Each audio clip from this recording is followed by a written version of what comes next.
Аға, қараңызшы, айнала қандай әдемі. Жапырақтар жап-жасыл. Анау ағаш басындағы алмалар қандай қып-қызыл. Ал мына көбелектер сап-сары екен. Мына шөптің арасында кіп-кішкентай жәндіктер көп екен.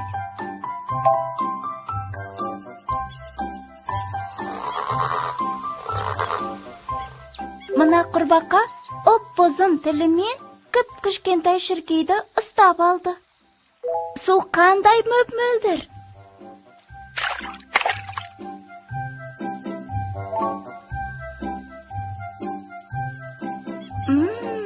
Суы жып-жыл екен.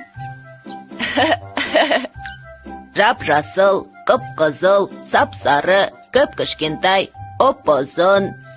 Неге күлдіңіз? Сенің сөздердің барлығын күшейтіп айтқаныңа күліп отырмын ғой. Қалай? Сонда олар күшейткіш сөздер бола ма? Нақтырақ айтқанда, бұл сөздер қос сөздерге жатады.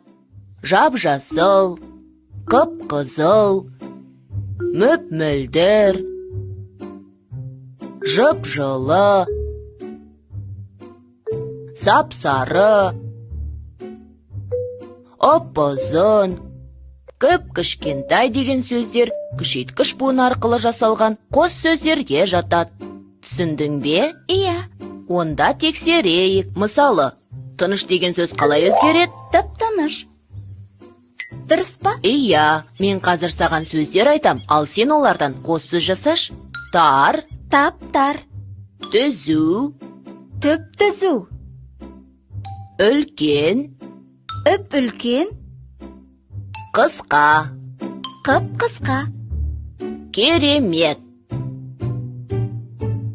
Сен ақ және көк деген сөздерді осы ереже бойынша айтып көрші. Ап-ақ. Көк-көк. Жоқ, Дана, дұрыс емес. Бұл екі сөз басқаша жазылады. Ақ деген аппақ болады. Ал көк деген көкпеңбек болады. Аппақ. Көкпеңбек. Қос сөздер тек күшейткіш буынмен ғана емес, бір сөздің қайталануы және екі түрлі сөздің қосарлануы арқылы да жасалады. Мысалы, үлкен-үлкен, кезек-кезек, тез-тез, мая-мая деген қос сөздер бір сөздің қайталануы арқылы жасалса, әке-шеше, ата-ана, тау-тас, ата-баба сияқты қос сөздер екі сөздің қосарлануы арқылы жасалған. Дана, қармаққа балық ілінді. Өзі үп-үлкен екен.